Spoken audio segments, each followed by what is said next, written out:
welcome to A Chef Called Rhonda. Today, in my kitchen, I will show you how to cook a European sea bass. Many of you might know European sea bass by its other commonly known name, branzini or bronzini, or even the Italian word spigola. I'd like to take a moment to tell you the ingredients first before we get started. I have sliced one cara orange. I have sliced one medium lemon. Can you see those slices? I have sliced a half of a fennel bulb, roughly chopped. The ingredients are just roughly chopped. I have sliced one green apple, like so.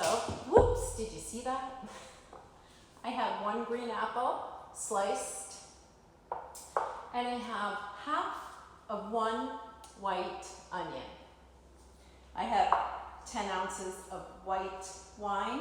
Table wine will do. Let me introduce you to our entree. This is our European sea bass. He's about 1 3/4 pounds, and he will be cooked cold.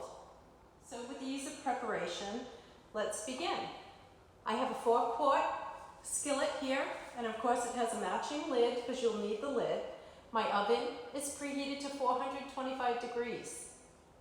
Okay, so first I will line my pan with my orange slices like so, and next I will then line with my orange. I will take my lemon slices. Can you see that? Fresh lemon slices. So I've sliced one lemon, one orange, and I will line the bottom of the pan. I will layer them. Use any salt here in this recipe. The fish is salty enough. It's in this Mediterranean sea bass is just that. It's an ocean swimming fish. Okay. And you can buy the Mediterranean sea bass at your local grocer. Traditionally, I either shop Whole Foods, Sprouts, Fresh Market. They all seem to have the fresh branzini European sea bass. So let me show you my pan. I've lined the base of the pan with my lemons and orange. Next, I will add our Mediterranean or European sea bass on top of our citrus. Okay, so yes, sometimes if he's a little bit bigger than anticipated, you have to work him into the pan. But traditionally, a 4-quart, like so, can you see that? The 4-quart skillet really does the trick with anywhere between a pound and a third sea bass. And generally speaking, when you're marketing for the bronzini or bronzino or spigola or Mediterranean sea bass or European sea bass, this fish is sold under a number of names. So be mindful of that when at the fish market or the grocer. But generally speaking, they're not much over a pound and a third. Why? Well, they stay nice and succulent. And now we've placed him in our pan. Can you see that? Let me get up close. And he's just right over those citrus slices. Next, I will add my green apple slices. And this is nothing fancy here. Basically, we're just placing it all around the fish. European sea bass cooks about 20 minutes. Anywhere up to the 1 pound and third is going to give you about 25 minutes. Okay, so really the trick of the recipe comes after the fish has been cooked off, if you will.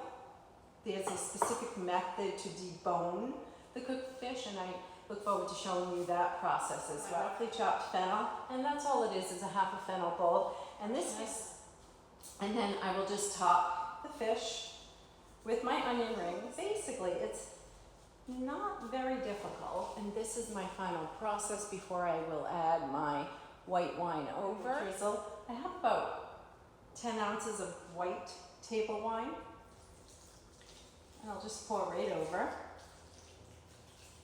the sea bass. Now, feel free to add some red chili pepper flakes, a sprig of rosemary. I mean, you really can make this your own. Wonderful entree. I want to teach you how to clean it properly. Okay, so now that we have our ingredients, our citrus slices, lemon and orange, our roughly chopped green apple, our onion, and a little white table lime. Place this in the refrigerator until about 2 hours prior to cooking, to which time I will then take the skillet out of the refrigerator and let it come down to room temperature. This sea bass recipe is baked at 425 for about 25 minutes. Okay.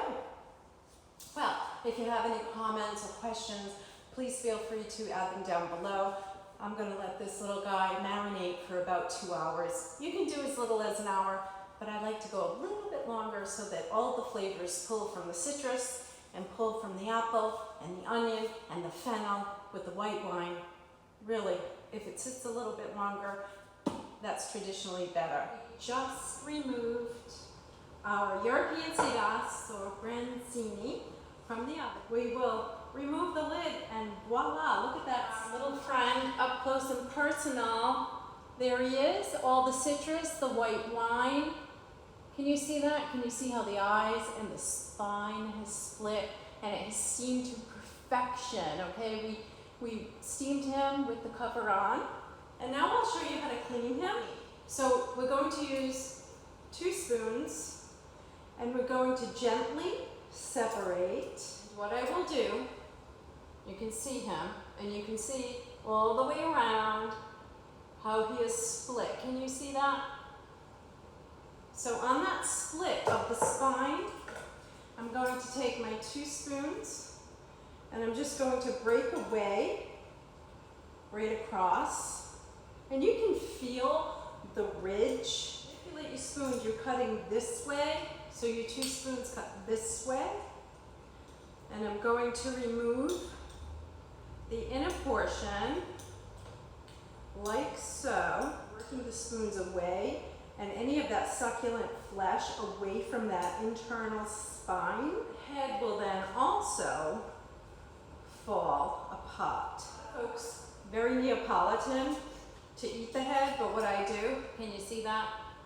Can you see the head there? I will discard that.